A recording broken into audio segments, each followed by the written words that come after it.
ഒമാനിൽ വിലക്കയറ്റം തടയുന്നതിനും അവശ്യ സാധനങ്ങളുടെ വില കൂടാതെ പിടിച്ചു നിർത്തുന്നതിനും ഊന്നൽ നൽകുന്ന പ്രഖ്യാപനങ്ങളുമായി ഒമാൻ 2025 പൊതു ബജറ്റ് അവതരിപ്പിച്ചിരിക്കുകയാണ്.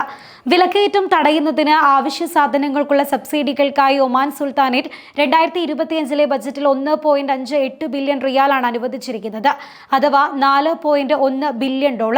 രാജ്യത്തെ പണപ്പെരുപ്പം ചരിത്രത്തിലെ ഏറ്റവും താഴ്ന്ന നിലയിൽ നിലനിർത്താനുള്ള ശ്രമങ്ങൾ തുടരുന്നതിന്റെ ഭാഗമായാണ് ഈ തീരുമാനം. National centre of statistics and information പ്രകാരം ഒമാനിലെ പണപ്പെരുപ്പം 2024 നവംബർ വരെ 0.6%. 2023 ഇതേ കാലയളവിലെ 1.1% കഴിഞ്ഞ വർഷം 0.6% കുറയുകയായിരുന്നു. പെട്രോളിയം ഉൽപ്പന്നങ്ങൾ, വൈദ്യുതി, വെള്ളം, അടിസ്ഥാന സാധനങ്ങൾ എന്നിവയ്ക്ക് സബ്സിഡി നൽകുന്നതുൾപ്പെടെയുള്ള വില നിയന്ത്രണ നടപടികളാണ് വിലക്കയറ്റത്തിന്റെ തോത് കുറയാൻ കാരണമായത്. അതുകൊണ്ട് തന്നെ പുതിയ വാർഷിക ബജറ്റിലും സബ്സിഡികൾ തുടരാൻ സർക്കാർ തീരുമാനിക്കുകയായിരുന്നു.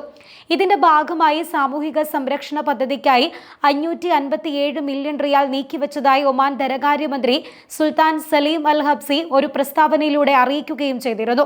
520 മില്യൺ റിയാൽ വൈദ്യുതി മേഖലയെ പിന്തുണയ്ക്കുന്നതിനും മലിനജല മേഖലയ്ക്ക് 194 ദശലക്ഷം റിയാലും ഗതാഗത മേഖലയ്ക്ക് 82 ദശലക്ഷം റിയാലും ബജറ്റിൽ അനുവദിച്ചിട്ടുണ്ട്. വികസനത്തിനും ഭവന വായ്പാ പലിശയ്ക്കും സബ്സിഡി നൽകുന്നതിന് 73 ദശലക്ഷം റിയാലും, മാലിന്യ സംസ്കരണ മേഖലയെ പിന്തുണയ്ക്കാൻ 59 ദശലക്ഷം റിയാലും, പെട്രോളിയം ഉൽപ്പന്നങ്ങൾക്കും ഭക്ഷ്യ ഉൽപ്പന്നങ്ങൾക്കും സബ്സിഡി നിലനിർത്തുന്നതിനുള്ള അധിക ഫണ്ടുകളും ബജറ്റിൽ അനുവദിച്ചിട്ടുണ്ട്.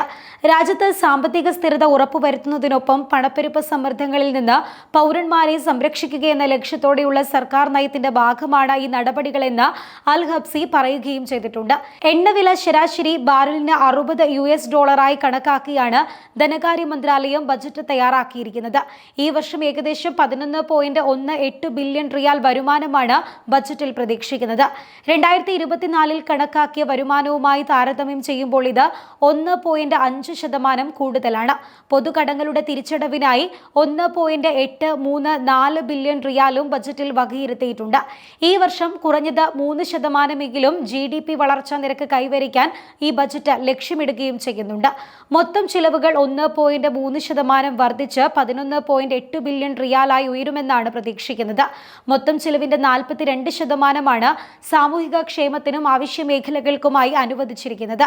ഇതിൽ 39% വിദ്യാഭ്യാസത്തിനുള്ളതാണ്, 28% സാമൂഹിക സുരക്ഷാ പദ്ധതികൾക്കും 24% ആരോഗ്യരക്ഷാ മേഖലകൾക്കും അനുവദിച്ചിട്ടുണ്ട്.